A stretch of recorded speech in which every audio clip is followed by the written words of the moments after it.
民众党立委李正秀有相当国籍的政绩，行政院长杜永泰今日正式向各部会下令，讲李正秀的国籍问题和立委资格确认进程呢，拢袂当提供予伊任何资料。李正秀是无要回应。那郭文哲是批评杜永泰，那准讲呢，伊来甲讲明，讲这中国配偶是外国人，就算摕到台湾身份证，也无参政权，就会予李正秀落台。那么在该名合法资格没有确认之前，我们要求各部会一律不提供任何资料，不止机密资料，任何资料。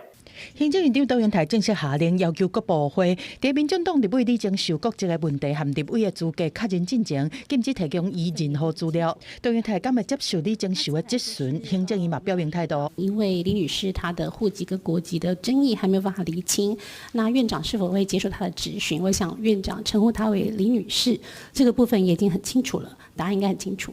杜永泰嘛，请中选会照立委会和内政部提供的内容，做必要的行政作业，审慎来处理。对这中选会表示讲，若是有当选无效的情形，会甲相关事情提出到委员会议来讨论。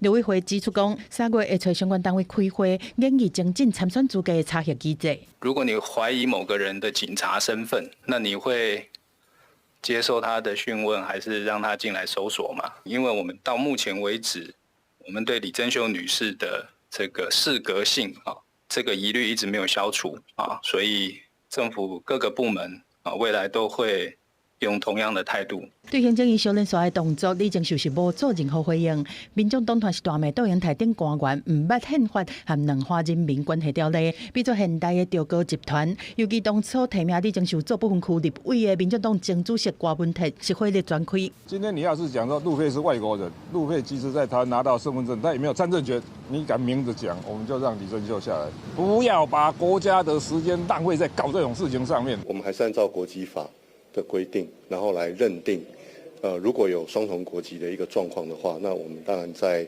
从政的部分，我们就会采取比较严格的解释。但立委敢要改制是爱予立法院决定。根据了解，立法院长韩国瑜有可能会针对这件代志调集调查协商，来进行刷落来的讨论。记者综合报道。